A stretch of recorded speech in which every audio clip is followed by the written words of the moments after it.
Pride goes before distraction, a haughty spirit before a fall.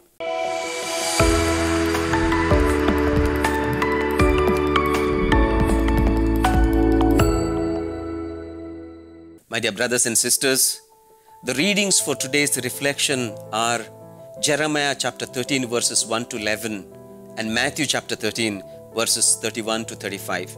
God made a covenant with Israel at Sinai. He saved them from Egypt and He wanted them to be His very own people. So He made a covenant with them, stipulating that all that they had to do was to obey Him, and He would be their God and would bless them for keeping the covenant. Seems like a simple plan. But it turned out that the people would not keep their side of the agreement. And so, for hundreds of years, God patiently dealt with His disobedient people, enacting parts of the curses that come from breaking their covenant with God. Still, in today's reading, the prophet is attempting to awaken this secure and stubborn people through the sign of the waist linen to repentance. Although the people had once been close to God, their pride had made them useless. The Titanic ship cost 4.6 million pounds, measured 882 feet in length, and weighed 45,328 tons. When it was all set to sail, someone asked the captain if the ship was sinkable.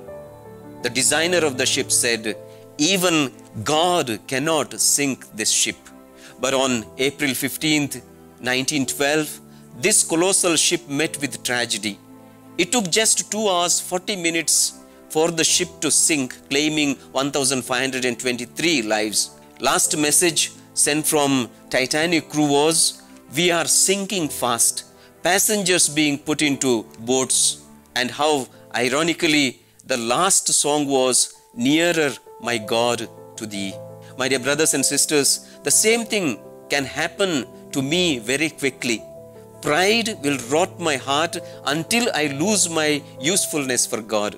In today's gospel, Jesus compares the kingdom of God to a tiny mustard seed and a negligible amount of yeast. Very small and humble in size and quantity, but significant impact. A humble beginning, but a remarkable progress. Jesus stresses the need to be humble and not filled with the pride. Mother Mary acknowledged this truth in her Magnificat when she said, "I am the handmaid of the Lord, and He has put down the mighty from their thrones and raised up the lowly." Luke chapter 1 verse 52. In Vienna in Austria, there is a church in which former ruling family in Austria, the Habsburgs, are buried. When royal funerals used to arrive, the mourners knocked at the door of the church to be allowed in. A priest from inside would ask, "Who is it that desires admission here?" A guard would call out, "His Apostolic Majesty, the Emperor." The priest then would answer, "I don't know him." They would knock a second time, and again the priest would ask who was there. The funeral guard outside would announce, "The highest emperor." A second time the priest would say, "I don't know him." And a third time they would knock on the door, and the priest would ask, "Who is it?" The third time the answer would be, "A poor sinner, your brother." Then the door is opened and the funeral procession enters the church. My dear brothers and sisters, this incident makes it amply clear that before God, all are equal. The consequences of pride are, firstly, God hates pride. The first and biggest problem with pride is that God hates it. Proverbs chapter 16 verse 5 says, "The Lord detests all proud of heart." Be sure of this, they will not go unpunished. And in James chapter 4 verse 6 says, "God opposes the proud but gives grace to the humble." Secondly, pride hates God. Not only does God hate pride, but pride hates God. Psalm 10 verse 4 says, "In his pride the wicked does not seek him. In all his thoughts there is no room for God."